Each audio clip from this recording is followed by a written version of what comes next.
1932 में बंद हो गया था। तो जो अलेक्जेंडर एंड कंपनी था उसने फिर उसके बाद 3 बैंक और एस्टेब्लिश किए, 3 बैंक और एस्टेब्लिश किए जो कि 1806 में, 1840 में और 1843 में। इसका नाम था the bank of Bengal, the bank of Bombay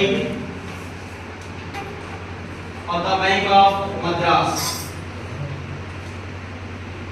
इन तीनों बैंकों को एस्टेब्लिश किया किसने? Alexander and company. Alexander and company ने इन तीनों बैंकों को सर्वप्रथम एस्टेब्लिश किया। लेकिन अगर क्वेश्चन पूछता है कंपनी ने पहले स्थापित किया, लेकिन ये सही तरीके से काम नहीं कर पा रहे थे, ये बैंक सही तरीके से काम नहीं कर पा रहे थे। तो 1920 में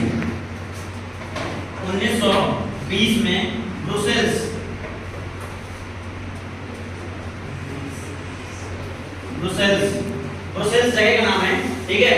तो 1920 में ब्रुसेल्स में यह प्रस्ताव रखा गया कि एक ऐसा बैंक होना चाहिए जो सभी बैंकों का बैंक हो, एक ऐसा बैंक हो जो सभी बैंकों का बैंक हो। मतलब बात किसकी चल रही है? बात चल रही है आरबीआई की, समझ रहे हो? आरबीआई की बात चल रही है। तो एक ऐसा बैंक होना चाहिए जो सभी बैंकों का बैंक हो, वो बैंक जैसे रूल्स रेगुलेशन बनाए उसी हिसाब से वो सारे बैंक उसको फॉलो करें, ठीक है। तो 1920 में ब्रुसेल्स में ये प्रस्ताव रखा गया। तो उसके बाद क्या किया गया? ये तो देखा गया कि ये तीनों बैंक सही तरीके से काम नहीं कर पा रहे थे।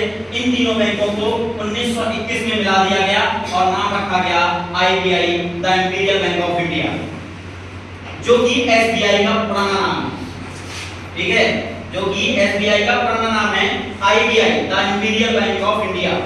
याद रखना, ठीक है। कभी-कभी ऐसा भी पूछ लेता है कि एसबीआई का पुराना नाम क्या था, प्राचीनतम नाम क्या था, तो उसका पुराना नाम था आईबीआई। तो 19